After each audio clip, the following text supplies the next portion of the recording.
And you can repeat that. Yeah. Mhm. Okay, it's starting. So say again what you just told me. Yeah, I was like in a rough patch in a period, and I was kind of overwhelmed with the fact that, uh, like, that I couldn't find that thing, no matter what I did in my actions, or believed in my mind, that I couldn't find that thing which satisfies, that is going to fix all my problems, like, relative problems, Okay. whatever problems. Um, what you're saying there actually has a relationship to the concept in Christianity of the dark night of the soul.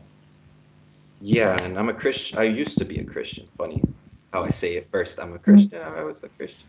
I was a You Christian. can take the Christianity, you can take the boy out of Christianity, but you can't take Christianity out of the boy. Yeah, yeah, for sure. Like, I think it has a lot to do with that because for me, it's like if there's not a purpose to it, if there's not a, uh, like, if it's not the best, I don't, if I'm not gonna be the best person in the world, then I shouldn't do it. Then I shouldn't, I should just give You up. should give up like all the other losers. Yeah, yeah, or like if I'm not weak or I'm scared to do the wrong thing, like so terrified to do the wrong thing. Like Hmm. that's where the numbing, like I told you, the numbness of like this overall settling feeling of like, oh, well, everything is pointless, everything sucks, everything, uh, like even religion, even Buddhism, even everything is a disappointment. Everything is something like this. Right. But you can see when you go through that, the other side of it is yippee ki yay. Now I know at least that none of that stuff is going to solve any problems. Yeah, like it's definitely a fragile part because I felt like I was just gonna be there. Like it's a good like it's weird because I think that happens to people already without practice, but it's just that they don't have. Absolutely. That, in fact, the whole concept of the dark night of the soul has nothing to do with Buddhism at all. When someone is practicing Buddhism properly, they've either already had their micro dark nights of the soul, or they're not destined to have a big one for sure. Yeah, yeah. It wasn't Okay. like I It, knew that I couldn't stay in it. Basically, we could go so far as to say is that you're waking up to the fact that you've been scammed. Yeah, Has that yeah, ever happened to you? Have you ever actually been ripped off, yeah. Like scammed? Hmm. And waking up to that, well, I'm not sure. Maybe I give them another email or something like that, and then you finally realize I have been scammed. Okay, now the scam is that there is the highest good, the sunam bunam. That's part of the scam, and that um, let us say not the teachings of Jesus, but the foundations rather of Christianity is based upon that.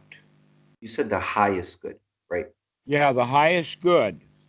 What is there a word That, for that? You said Pali? You pardon? said it in Pali. No, I said it in Latin, sunum Oh, bunum. you know, That's, Pali word.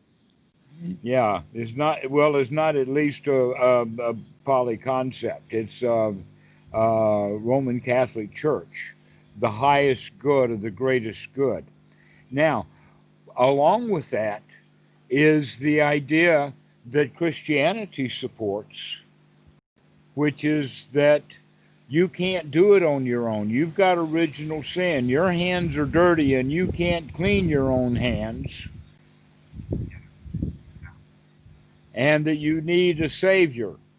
That not only have you done the original sin that you can't get away from, but eventually you're going to have to roast in hell for it. because you can't get out of it on your own. Yeah. Yeah. Okay, and so one's meaning in life then becomes the meaning of getting out of hell or getting out of a hell free card by sucking up to this greatest good. Mm. Yeah. Yeah. By like Okay, doing like the right thing, like by whatever doing you. the right thing, exactly. And all of that stuff comes out of the critical mindset in the sense of good and bad and up and down and hells and heavens and all of this duality that comes along with critical thinking. And that what we're doing instead is fostering uh, nurturing, that everything is okay, that there is no problem that needs the greatest good to solve. And the Zen will say it like this, that you're already enlightened. Stop struggling to get something that you've already got, which is, in fact, in the Christian language, salvation. You're already saved. Yeah. Yeah. But But, how? go ahead. That's like there's no savior, right? So how would you find like, because you can, for me it's like I couldn't get out of that rough patch because for a while because I just, what was it? I couldn't accept that I was like that I can do it. Not only can you do it, but nobody else is going to, and that's the hard part. That's the hard part, that I can do it, but and that no one else can. And that's the worst part about it. Because because because you realize like one big thing about it was like, well, if I can't do it, I mean, if I can do it and no one else will, then what can I do? And I was like, The answer is stop struggling. yeah, right. That was, Mhm. but that's like it's like that utter feeling of like, not like to be so over dramatic, but like helplessness. Like, Mhm. like That is you, one of the major characteristics of the position of being a victim is the victim is helpless and is in fact trounced upon, and he needs a savior. He needs a different bully to come up to beat up his bully. is this why like people like pathogenas, right? Like use a classic word. Um, is this like why pathogenas would basically um have faith first, right? Like they would have faith. Like a householder or a monk would start out by faith, like this idea that if I just do this, then they'll recognize later that no, it's not by doing things, like, or by believing in certain things, or like by meditating a certain way. Like, Okay, I've kind of lost the context of what you're talking about. Can you tell me a little more? like for example, like Which monks are you talking about, for instance? for me, let me speak for me, because like I thought that by doing,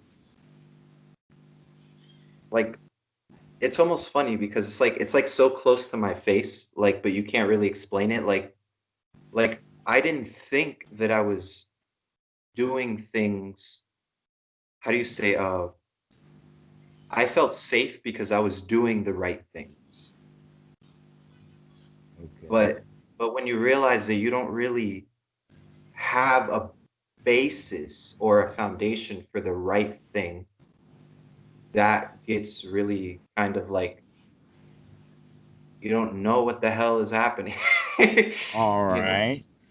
Um, if this has ever happened to you, perhaps you know when buses park side by side and then one of them starts to move, it's hard to tell whether it's your bus that's moving or it's the bus beside you that's moving. You often have to look in both directions uh, to get the feeling of, because you have the sensation that, wait a minute, we're moving. No, it's not, we're moving. The bus beside us is the one who's moving. Yeah. Yeah. All right.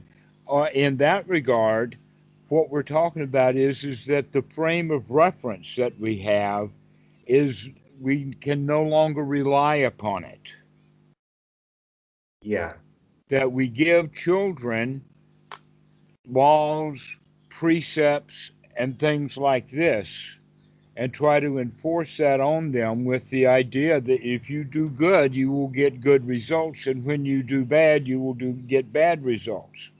That is the foundation of Hinduism, Islam, Christianity, and a whole lot of Buddhism. Yeah. Yeah. Okay? And with the Christians having a kicker. Well, yeah. Okay? The kicker is that you can't do good. Who do Hmm. you think you are doing good? Only God is good. Romans 5. Therefore, you must suck up to the big dude, because you can't do it on your own. So, first off, you're given an impossible job to do. And then, after you strive for a long time and figure out that you can't do the job, then you give up on doing the job and go into, I guess, a form of shysterism or bait and switch or sucking up to the big dude or whatever like that. Hmm. Very few will just simply walk away recognizing that, hey, that was a bunch of crap. Yeah, because of manners as well. Like you don't want to. Hmm. That's when the realization comes in that all of that was a bunch of crap. Yeah. This is the dark night of the soul that Christianity has, in the sense that you're supposed to be sucking up to that dude, praying to him, getting all your goodies and benefits from him. And after 35 years of really sucking hard, he ain't said a word. Yeah. Yeah. He ain't said nothing. He hasn't answered a prayer, nada, nothing. Wait a minute. And so Yeah. this is the dark night of the soul, is that the Christian has to reach, is that nobody's going to help you. And that's the definition of what like you like to use like magic. Like that's Exactly. Looking for magic to solve real problems. And that yeah. is a tough one to come to. That in fact, within the context of the Buddha, and talking about doubt as the third fetter, as well as doubt, which is one of the five hindrances. The doubt has three layers to it. Three fingers. One, two, three. Not five, not three. And that the three levels of doubt is this first level of doubt that many students start off in Buddhism kind of not really having. They're ready for the second, only to realize, oh no, there's a tripwire in there, and eventually that first doubt is going to explode in our face. Okay? Now, What's what that? is the first, second, and third doubt? Yeah. The second doubt is, am I up to the task? Which gives rise to understanding the first job, or the first doubt, is, who am I going to get to fix my mess? These are Who's real going to clean this up? these are doubts Okay? like listed. Like that this is like doubts that are listed. Like the Buddha would explain that these are the Yes, three. this is right. The listing of the doubts is doubt. Who am I going to get to fix me? That's also in psychology. This is the victim's position. The victim is looking for a helper. The victim is looking for a mommy. Not a mommy who's going to be more critical than anybody else, but a mommy who's going to come and save us and nurture us and take care of us, and as a high schooler, keep us out of jail and all of that kind of stuff, right? We're looking for help. If I can't get my daddy to bail me out, then maybe I can get a mobster to, and if I can, I'll incite the riot, and so I can get those people to help me out, right? Yeah. This is okay. This is how it goes. I need help. I can't do it on my own. As And what's narcissistic as I think that I am, I still am looking for help. I'm a victim, and I'm always blaming someone else. and what's This the is third the first the third one? part. What's the third one? Okay, the third one is actually the culmination of, and it becomes the third knowledge on the path of Sotapan. And then, in fact, it's the tipping point is knowledge and vision of what is and is not the path of the Buddha, or what is and what is not the path that you yourself will determine to take. I have figured out what is the right path for me without a doubt. The Dhamma of the Buddha works. I've got it. Okay. That's the And third doubt, and that's the eradication then of the third doubt, and it's also the eradications of the three doubts. Number one, who's going to get me to do this thing? The answer is you going to have to do it. yeah, yeah. Okay?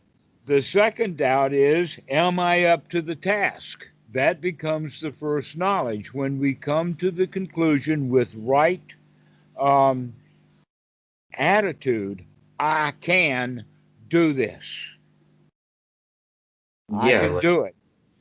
No matter how obstructed the mind is, no matter how powerful that impact is upon me, I will choose to behave and act the way that is appropriate to the situation.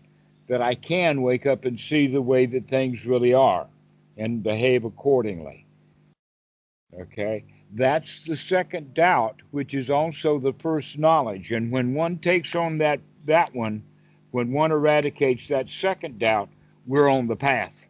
Now the path is Sotapan.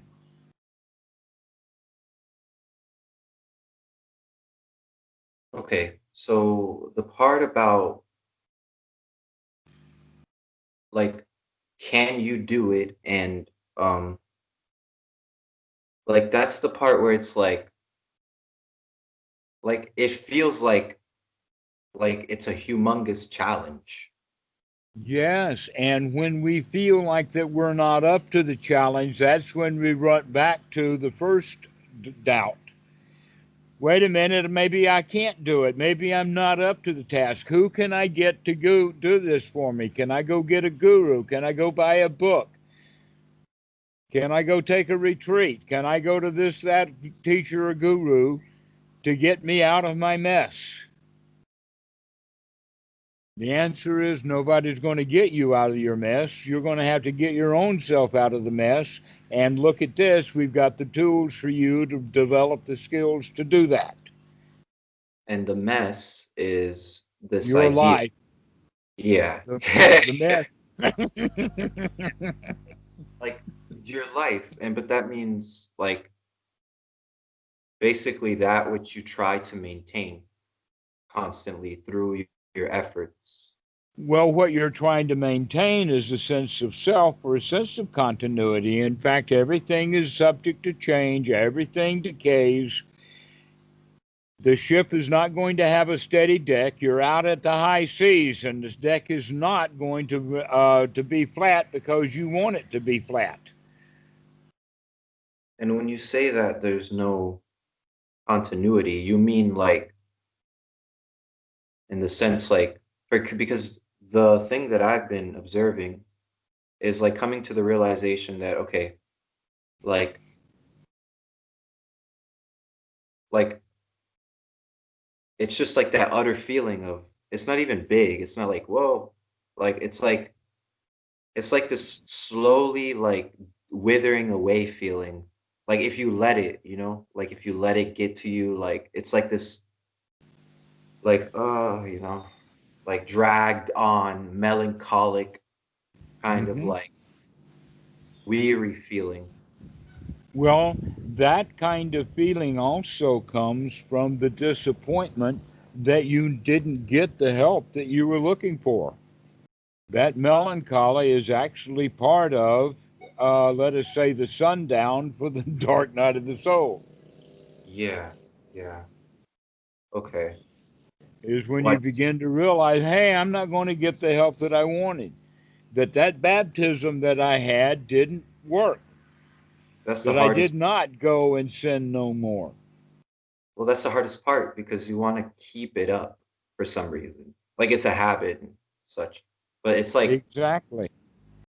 But the most difficult part of the habit is the fact of the critical mind, yeah, the good and the bad, the finding the right path and doing the right thing, hoping that if I do the right thing, then magically I will get the right reward. That in India, it would go so far as if I sit on here on the floor long enough after 10 or 20 or 100,000 hours of meditation, that the karma machine is going to whisk itself in here and take his bowl of water and rose water and that brush and do Shaktipat on me, and then I'll be magically cured, yeah, all and in an event. Where no, really what's going on is it's a long, slow process. And if you cannot feel the bliss of that Shaktipat the first time you sit down at meditation, you may not ever feel it. yeah, and um, the hardest part is like It's not wanting to. hard.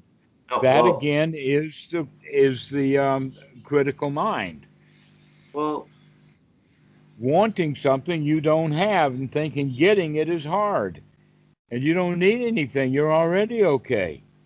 yeah, If you can remember that, that's why sati is so important. Is to remember you're already okay.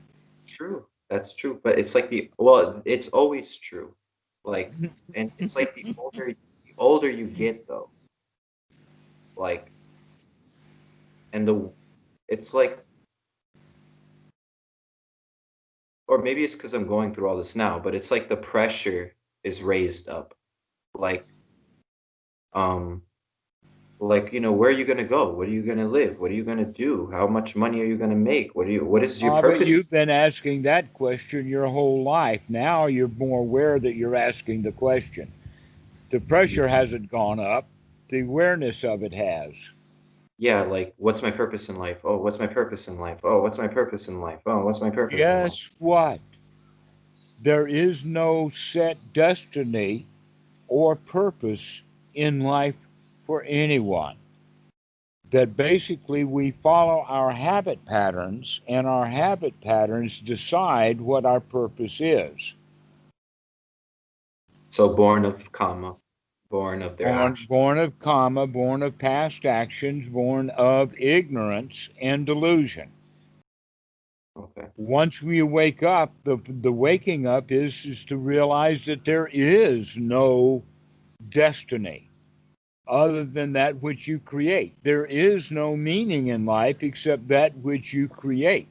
And that in a way, in the Pali language and in the way that the Buddha spoke, that's what he talks about in the sense of anatta. Anatta means, and we can go with that word anatta and go to the word of sunyata, because the word sunyata means that everything is absent of a self. In fact, in the Pali, it goes like this: Sabe Sankara Anicca. Everything that's piled in there is temporary. Sabe Sankara Dukkha, which means that everything in that big pile of stuff not only rots, but it stinks. Yeah, yeah, The next one is Sabe Dhamma Anatta, which means not just the pile of rubbish and all the stuff that's collected, but everything that's fresh and new, all of it. The whole 9 plus more yards is anatta. There is no self anywhere, ever.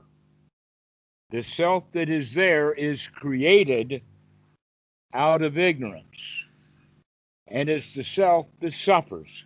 If there is no self to be born, then there's nothing to suffer. It's a very easy perspective. So, if there is no self and everything is empty of a self, then that means everything is empty of meaning and everything is empty of purpose. But that's There different is, than saying it's empty of intelligence, right? pardon? That's different than saying it's empty of intelligence. It's just not direct. Right. Okay. But how intelligent is intelligence? Well, it's changing as well.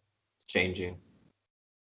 Well, we're talking about wisdom or panya here, and that panya, wisdom, means that we can see how things are headed. What direction to think? A really clear example of that is at the rifle range, that everybody is very, very carefully aware of which direction every gun is pointed. Every gun, when it's relaxed and in use, should either be pointed up or down, Yeah. but not pointed out where it can be in contact to shoot someone. Okay? So that's wisdom. It's wise, if you've got guns around, to keep them pointed in a direction that's safe. Well, guess what? Everything winds up being a gun. Everything's a weapon. Everything needs to be pointed in a safe direction. So Well, that's wisdom, is seeing the way things are headed. An example of that would be that you don't take shortcuts down a blind alley that you don't know. It may be dangerous. It's better just to walk around the block and stay in the daylight. Don't go into that darkness because you don't know what's there. This yeah. is what we mean by wisdom. Okay, don't head off into the dark area. Well, so like But what? back to intelligence.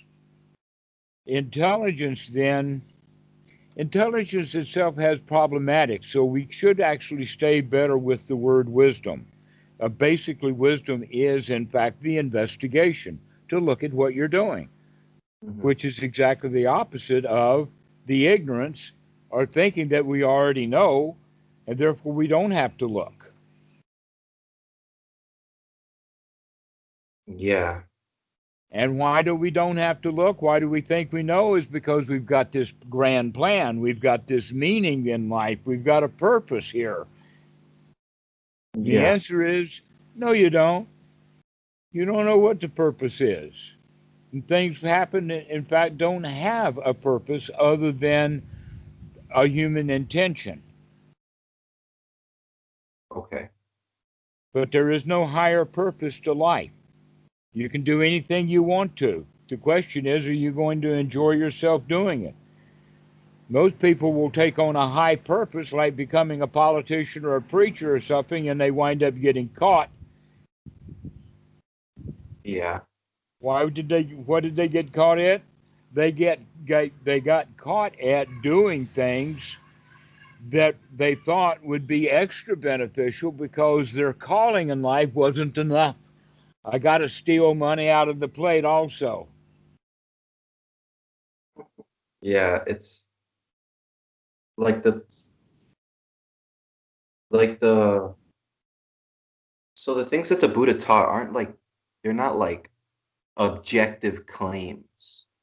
They're more like subjective, like your borderline experience. Exactly. That in fact only magic is really that hard and that fast. An Yeah. example of that would be the karma machine. The Buddha, in fact, did say, yes, there are good actions that give good results, and there are bad actions that give bad results, period. But the karma machine, or the statement of the law of karma, adds the quality of no matter what. In other words, your bad action will always give a bad result, and there's no guarantee to that. Like, well, like you not all of them, right? Like obviously some will. Well, here's the statement that they say. Wrong view is, oh, I can do anything I want and get away with it. An ordinary right view is, no, you can't. You can't get away with it. You will eventually get caught. Well, And by and pardon? by your own mind, right? You would carry Well, that. now we're going into noble right view, and noble right view is that you're not getting away with it now. You're getting caught. You're catching yourself. You don't like what you're doing. You're making yourself miserable with your own bad behavior. Okay. An example of that would be going and shoplifting. The kid who goes to shoplifting, sometimes they do it for the thrill or if they can get away with it and other things like that, and all of those bad feelings, and then they get caught. But even if they don't get caught, they're still, before they even get out of the store with the stolen merchandise, they feel bad, anxious, uptight, tense, Yeah. Yeah. And as well as the fact that they know deep in their heart that they are a thief. well, then if there's no like purpose and all this, then how do you find the motivation to even practice or to The investigate? motivation comes in being able to see that this lack of motivation is also a form of suffering. It's a form of giving up, that you haven't come out of the tube in the right direction. Okay. Yeah, that makes sense. Okay? Where's your joy in all of this? That in fact, if you are free, then why do you keep laying on the ground in defeat when you haven't been defeated? Why don't you get up and dance?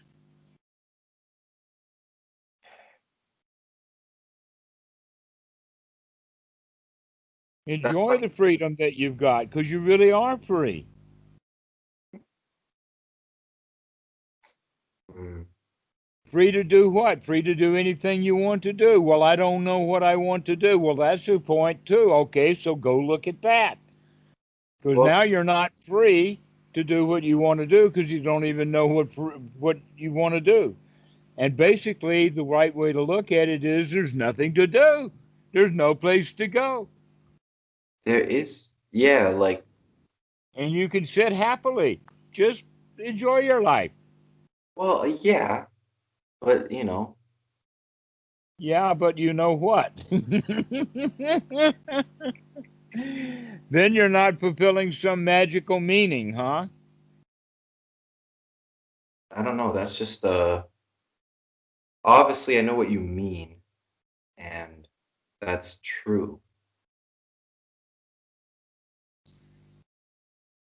That But in fact, what what we're is talking what? about again is being able to see the dukkha and that you're not seeing it yet. You're not seeing the dukkha. You're Well, not seeing the disadvantage in your morbid lay down and forget all about it attitude. well, it's raw. Like it's obviously not the right approach. Like that I know. Um, but the problem I have is like, what is then the Buddha offering to counteract it? Because it just sounds like he's just saying, "Oh well, everything is just like this," and then take that out. And but like, is there any end? Is there any actual attaining of something permanent, Yes, something long lasting, yes, yes, long lasting? yes. And here is the language that we will use. Instead of criticism, we go into unity. Instead of competition, we go into friendship. Okay. Instead of worry, we go into happy. Instead of being dissatisfied, we become satisfied. Okay. That's good. Instead of feeling afraid and insecure and not matching up to the goals, we become secure and safe.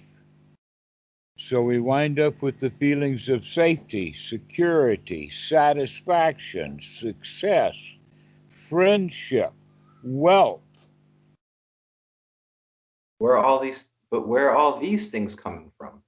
You have to make them. Well, that's You weird. have to 'Cause create them because you haven't created them for yourself yet. And the world that you tried to get do it for you failed you and did not give you these things. that is very true. And And um, so now it's up to you. Are you up to the task to create the very things that you have wanted from the world that it failed at giving you? Do you have the skills to do it? The answer to that is, do you have then the tools? And the answer to that is, when you understand that the Eightfold Noble Path has all of the right tool set because you tried it out, you worked on it, you found out that it has great value.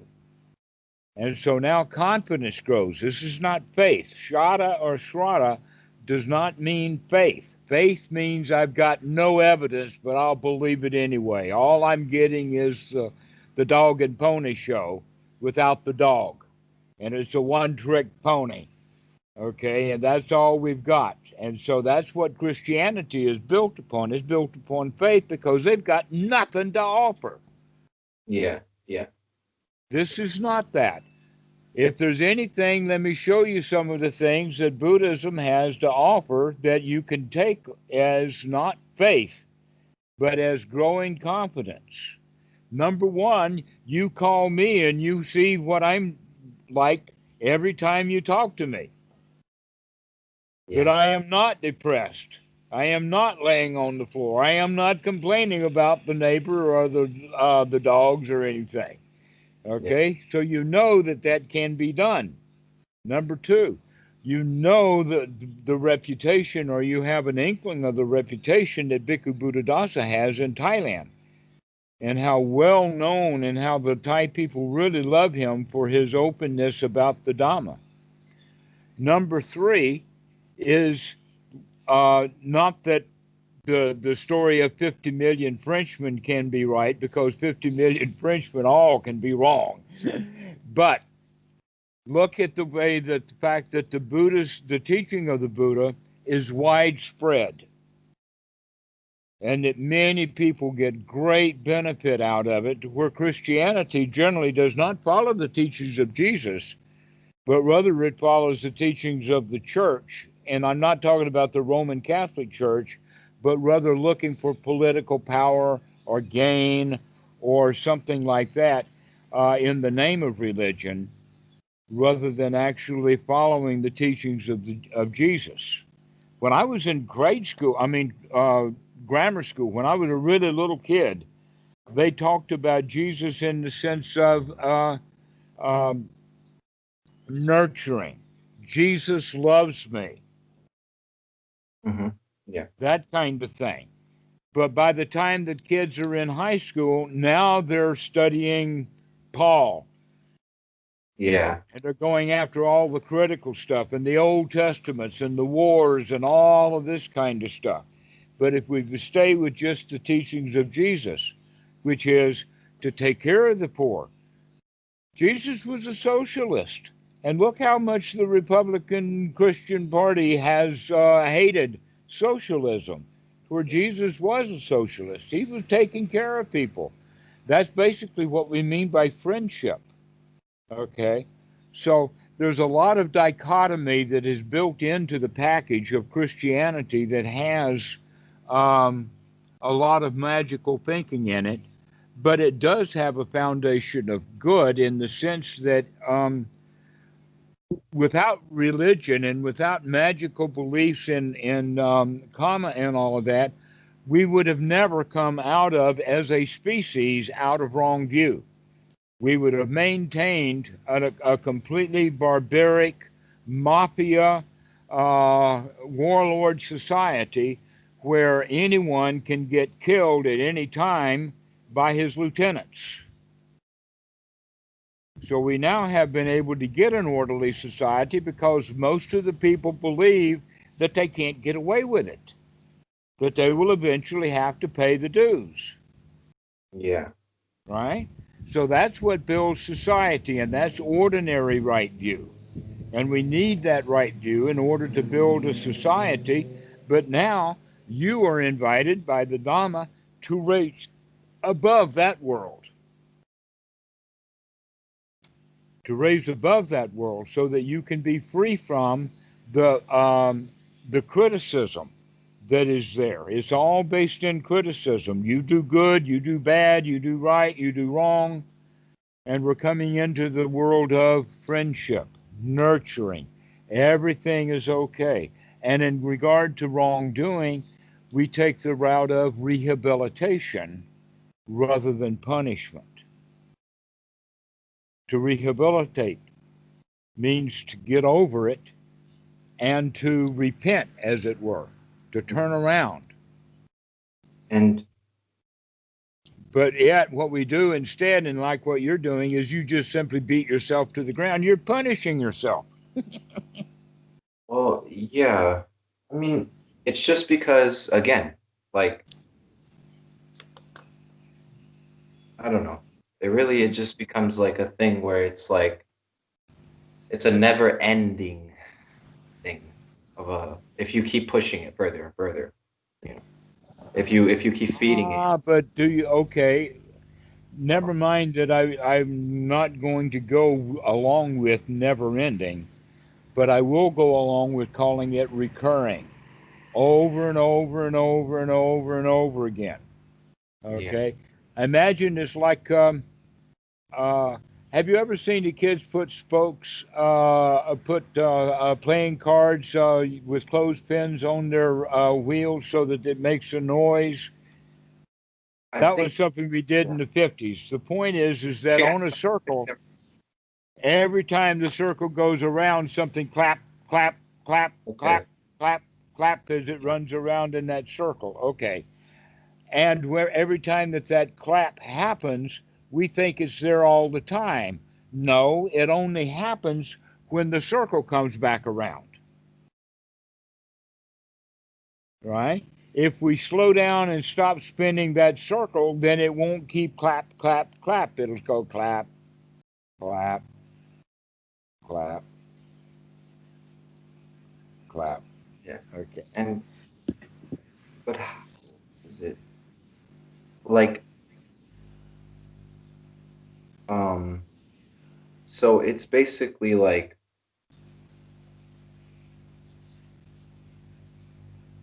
the Buddha isn't talking about destroying like your will. He's just talking about destroying your incessant need to control everything, right? Well, actually, um, there's a very interesting way of looking at it, and that is that the human will comes out of desire, Mm-hmm. that we want things, and I will have it. The do That's what will is. the doer, And right? Like somebody the doing something. right, the doer, the one who is doing the grasping and the clinging. I want this, and that is what we consider the will. And that so within, let us say, the organization like AA, the third step of that path is to become determined to not have our will, but to give that will over to reality or to give God as you know it, okay? Like in Jesus's prayer, not my will, but thine be done. Okay, in other words, I'm going to stop wanting my own desires and allow things to just be the way they are and be satisfied with the way they are, whether I have what I want or not. This is, in fact, if you look at the way that Jesus prayed that prayer, and there's also great evidence that it pre existed before Jesus' time, he was just reciting something that he had learned Yeah. and didn't make it up. But lead us not into temptation, deliver us from evil. Mm-hmm. Okay, and all of that goes along with the fact that this is not the normal kind of prayer that Christians pray. The kind of prayer that Christians pray is, God, do what I will you to do what I want. Yeah. Granny's sick in the hospital and I want her out, not because I don't want to feel bad when she dies, but I don't want to pay her bill either. I want her out of the hospital, God. Do your job. That's the normal kind of praying. Humbly, of course. But Yeah. you do what I tell you to do. Okay, and so the dark night of the soul then is when people finally wake up to the fact that God's not been doing what I've been telling them to do all of these years. Yeah, like it's funny because like other things will happen, but like your overall well-being won't really change. Um, That's right. Nothing changes. And so we have to live out the destiny that is the direction that we're headed. Just so like the phrase, he who lives by the sword dies by the sword, that means if you live this way, you will die that way because you will continue to do this way until you die. but like right, like maybe like for example, like someone like you, right? Like like you could paint, right? You could do whatever you want. Like no one's telling you what to do. Like, you could do whatever. But Just like like everybody else, everybody's like that. Most yeah, people don't know it. They think that they've got to do what they're told to do. yeah, so like well there are limits on what you can do. Um Yeah, that's wisdom to see which direction that gun's pointed. yeah. And um the question would be, okay, so at the end of the day then, so like for example, like someone who's gotten over that will, like that driving will, Hmm. um what so what is it that they are, how do they do something? Like what are they going to do? Like how do they drive? How do they walk? Like it's not talking about that. It's something more specific, right? Than just the overall motor functions. Perhaps what we can talk about then is the middle path, Okay. so that you don't go from frantic to solid frozen. Okay. You don't have to be both either a gas or ice. That you can become something in between, like water, and become fluid. Okay. Okay. See, that's the thing though, like, is that you learn that, right? Mm-hmm. Is Okay. is practice as part of the skill set that we learn that we develop. Okay. And Um, basically, what we mean by that is that um, it's all a matter of a cooling off process. The cooling off process is, in fact, nibbana, that we have both little nibbana moments and an overall cooling out process. and what is the ultimate realization of this? Like, Stop looking for ultimates. what does a Buddha know? Like, Enjoy, enjoy the moment like you have it. yeah, but There is like no good. There it is no has. sunum bunum. That's part of the magic story. Well, I'm not saying it has to be a all good or a god, but there has to be something that's more satisfying than just the physical world. Being satisfied with any and everything is satisfying. Being dissatisfied with whatever you get, even if it's the highest good, if you're dissatisfied with it, you're still dissatisfied. We're not talking about what is the highest good. We're talking about how can you give up your desire and your will for the highest good and be satisfied with what God gives you Yeah, yeah. right now in this present moment. Yeah, This is but good enough. it just seems like it just seems like the Buddha wasn't like that. So what What was made the him, Buddha like? well, he was obviously not like happy before he started to do all his practice and all the stuff. So like, and even then when he was doing the practices, like he still had a little bit of like he needed to figure out things and whatever. And then Well, he something did. happened. He figured out Paticca Samuppada. He figured So, out the Four Noble Truths. He figured out, aha, I see you, Mara. He so figured out to stop looking for these ultimates in the stuff that you're doing and be satisfied. but That's what Sukha is all about in the Anapanasati Sutta. is to So become satisfied. I know, yeah. It just seems like when you talk about paticca samuppada, and then like that's not so like simple and so like um it's almost like if you destroy any or if you see through or whatever any mental fabrication, any physical fabrication, any verbal fabrication, then what would so that's what I'm saying. Like there are obviously experiences that heal you. Let's just say like that heal you, like Paticca Samuppada Naroda or whatever, like those states, or someone like it's obvious that jhanas, like higher jhanas and things like that, don't fix your brain. Like they don't fix you. Like they Well, don't you fix. don't know because you haven't been there yet. Well, let's just say like people You've have. been reading a bunch of stuff by a lot of people who may or may not have ever been there themselves. Well, I know that because I've had experiences and they do nothing. Like for a while, but ultimately the character never changes and the habits. Okay. Well, here's the question, though, and that is, can you be satisfied? Can you have the experience right now of being satisfied with what you have right now? Okay. Yes, right.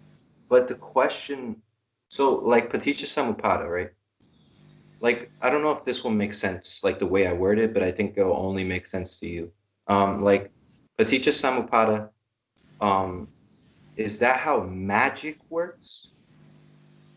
No, magic is like a fire that has no fuel. But like in the opposite direction, like not Paticca Samuppada all the way down. Like it's basically saying how magic is created, like the way delusion, the way our minds create images and meaning and different symbols and things like that. You could go so far as to say that when we take in new information, we have to process it in order to make sense out of it. Okay? And that's exactly what the Buddha said. The salayatana is the making the sense out of what we've seen, and we process it using our past. And then there And so is we realize something, or we put things together. That's the process of perception, and we come to a recognition of something. I understand or I recognize something, right? Now, that's an internal representation. It's not the real world. It's what we've made of it. We make of it. We've made something out of it. An example of that would be a uniform that people wear. And various uniforms to you have various meanings. So when you see someone in a nurse's uniform, it has a different feeling than if you see someone in a nun's habit. Or you have the different feeling if you see someone in an officer's uniform versus someone who is dressed like a general, right? And you can tell that business people have to wear a business suit. okay. Okay, this is the way that we're looking at it, is that we already know what these uniforms are. You've learned all about them when you were a child, and then we make automatic assumptions about someone based upon the uniform that they're wearing. Yeah.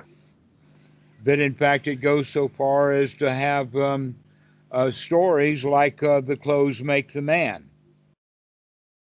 And that story is that I read as a child is the story about two crooks who are going to rob a store or whatever, and they have the idea, if you dressed up because you're going to be on guard for me while I go in and do the dirty work. If you dress up like a policeman, it will make everything easier. And so the accomplice dressed up like a policeman to stand guard while his accomplice was in the store robbing the place. And when he was standing there, an old lady came up and says, "My, how nice you dress. I'm really glad that we have a policeman on duty. We need officers like you." And then other people would talk to him. And then when the guy came out of the store, his accomplice, after he had done the robbery, guess what happened? his accomplice arrested him. Oh my gosh. Why? Because the clothes make the man. Yeah. Yeah.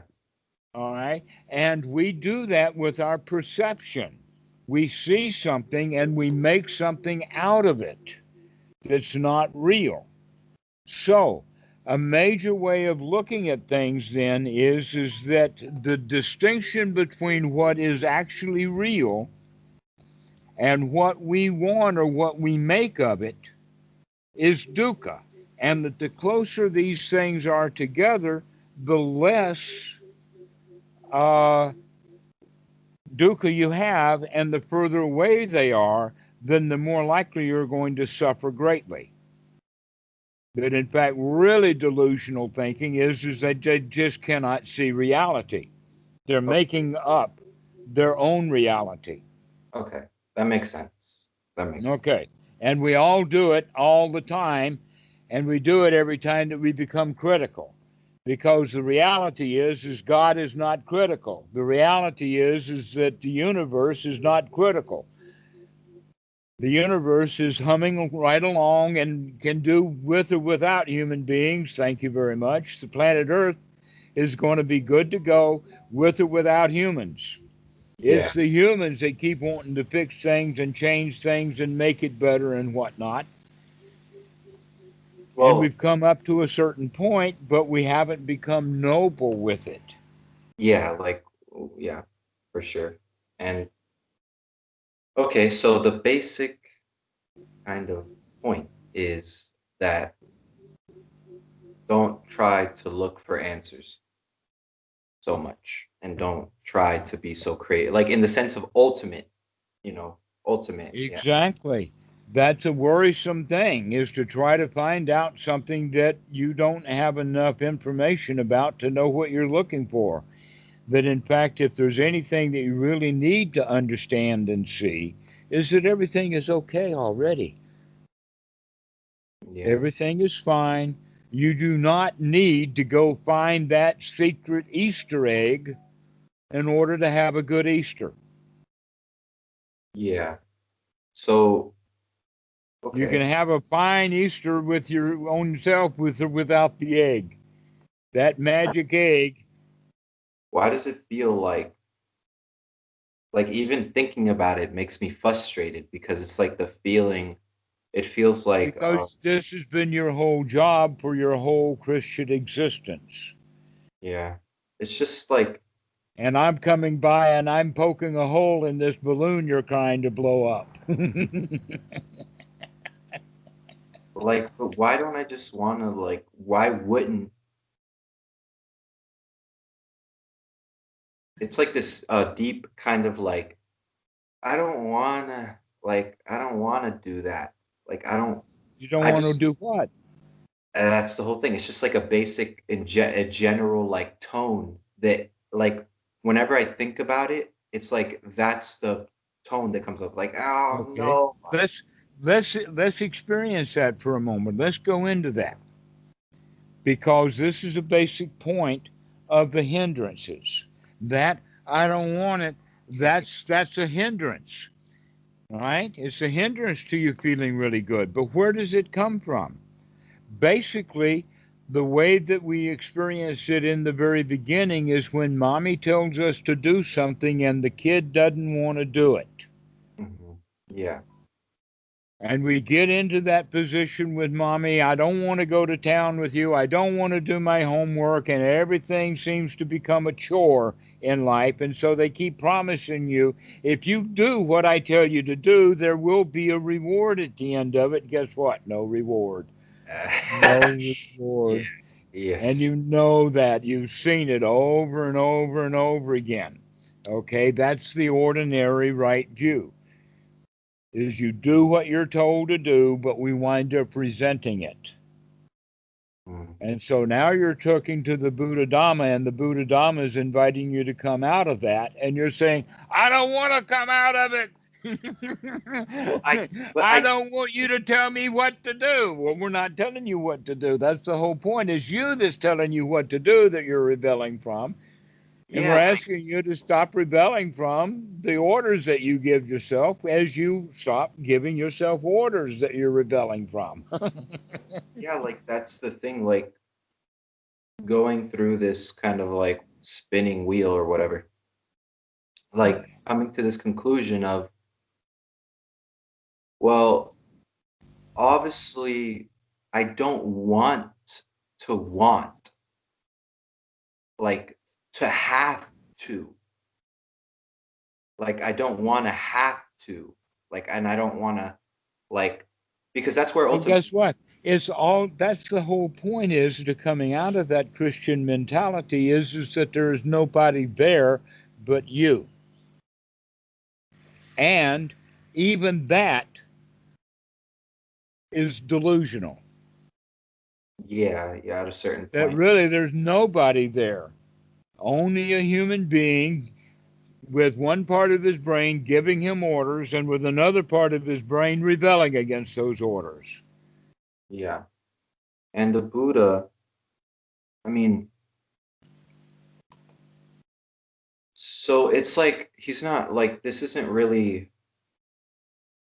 laying out some mystical future. It's more like taking out all of your uh Taking the trash out. We're mental not trash. promising you a mansion. We're not promising you a rose garden. We're just asking you to clean up the place. Yeah, because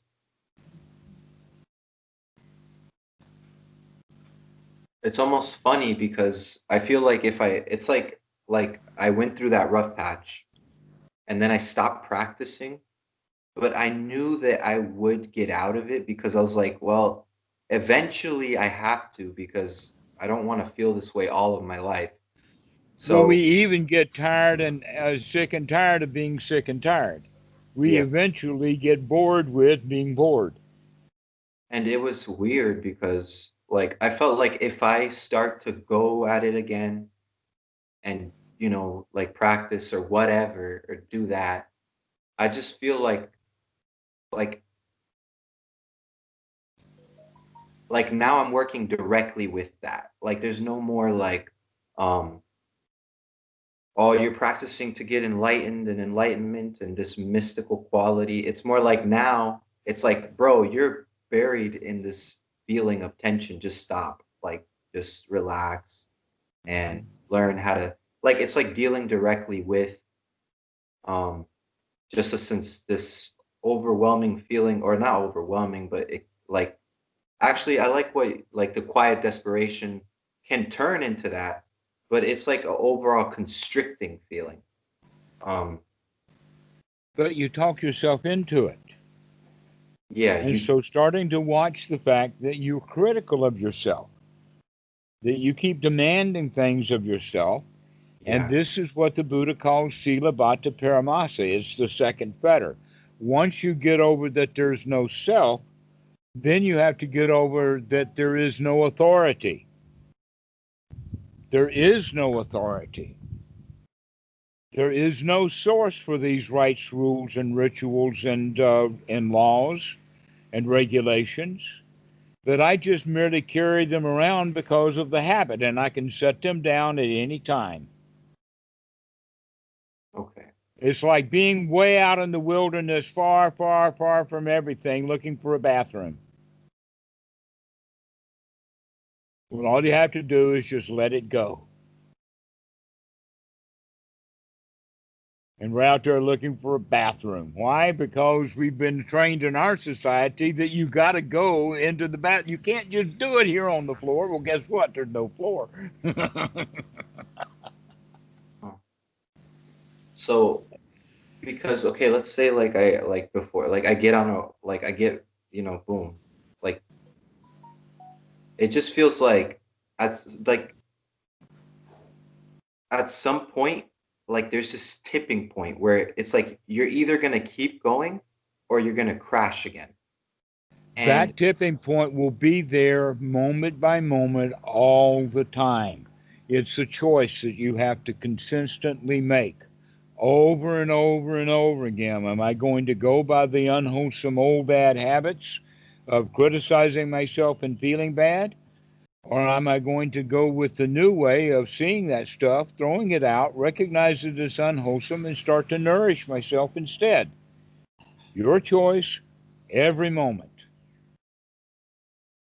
Okay.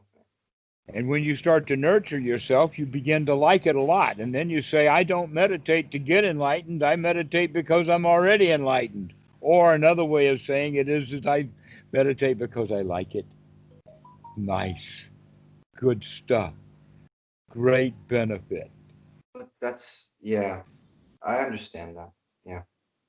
It's like, it's just, I guess I get confused because some people say, oh, no, you're not supposed to not like meditation or like it. You're supposed to transcend everything and you're supposed to do this. And it's like the opposite kind of like, there's some people like you're very You're like, reminding me of a Mullah Nasruddin story. what is that? I don't know what that is. Okay, Mullah Nasruddin or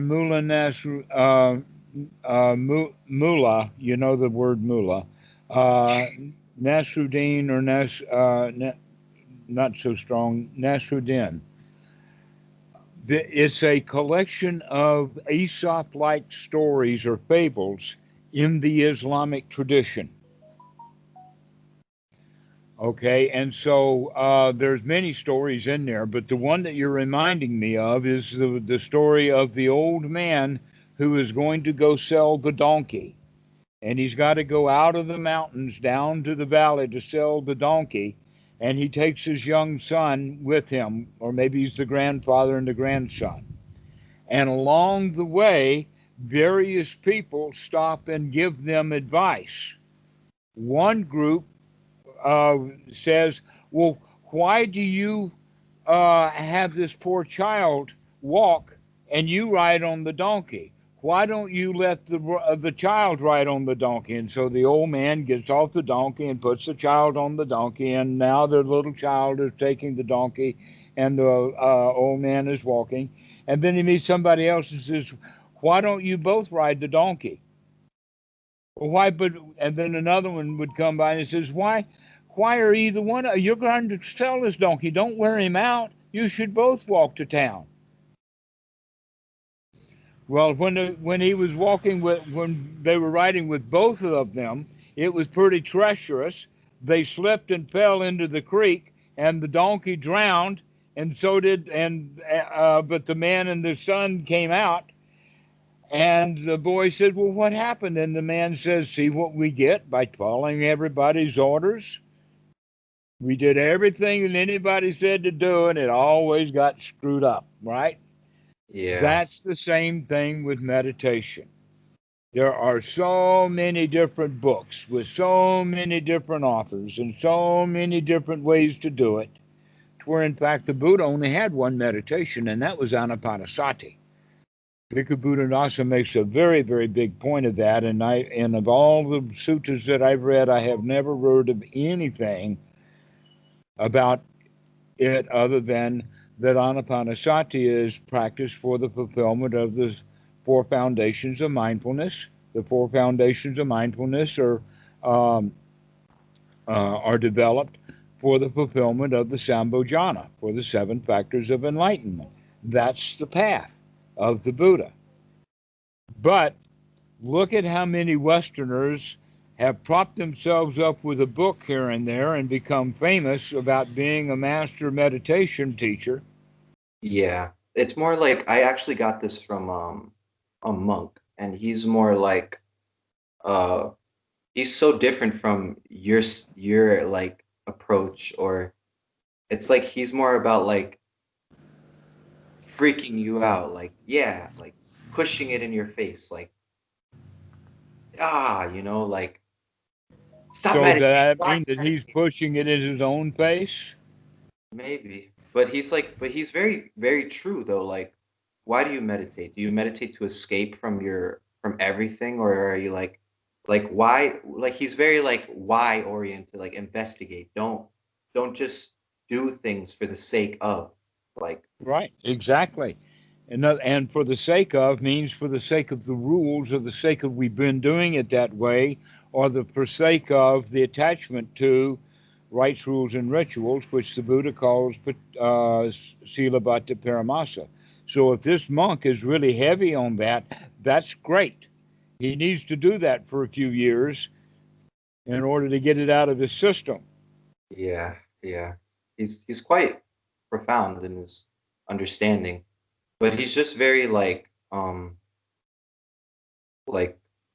very like, oh, like karate chop your head in half type thing. Like he's very like strict, but not in sense restraint and all that stuff. He's just very like, I'm not gonna tell you what you want to hear, like at all, like very zero. Which some people don't like him for that, but I have never been known to tell people what they want to hear. yeah, yeah. You just say it a lot more like with smiles and chill. Okay. You just say it with like a lot more like chill and smile. He's like very buff and like young and Siberian and you know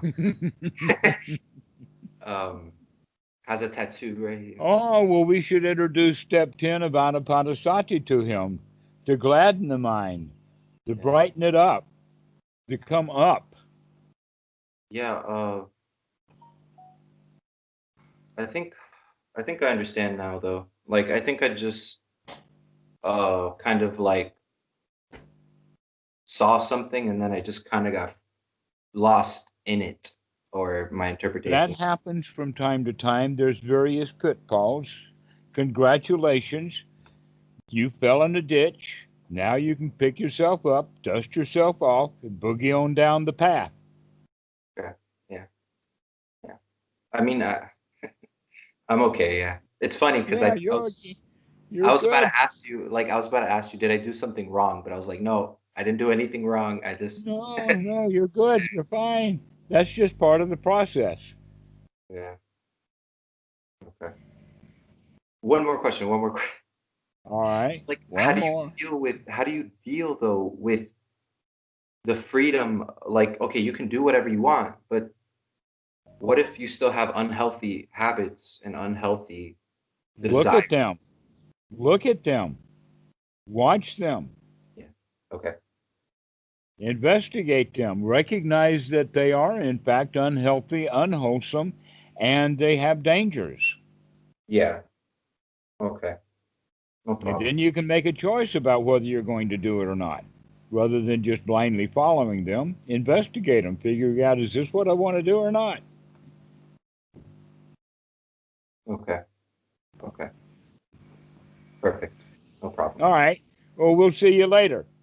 Thank you, Dhammarato. It's nice seeing you again. Good to see you. Bye bye.